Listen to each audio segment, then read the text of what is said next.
ৰূপে এই চৰাচৰ জগৎ কৰিছে বিষ্ণু ৰূপে যুগে যুগে হইবি আসমান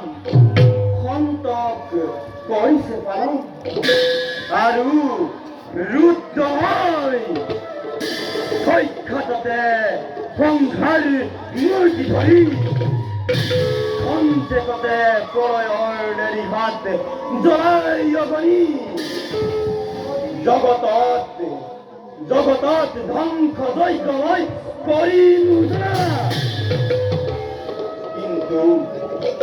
সকলোটি গতি কৰে কৰ্তা কৰ্তা নিৰময় পৰমেশ্বৰ ঈশ্বৰটো মোৰ মন অশান্ত অতিকে প্ৰভু নাৰায়ণৰ দৰ্শনৰ হেতু গতিকে যাওঁ মই ব্ৰহ্মলোকলৈ এই সন্দৰ্ভত ব্ৰহ্মাৰ সংগে কৰোঁগৈ আলোচনা।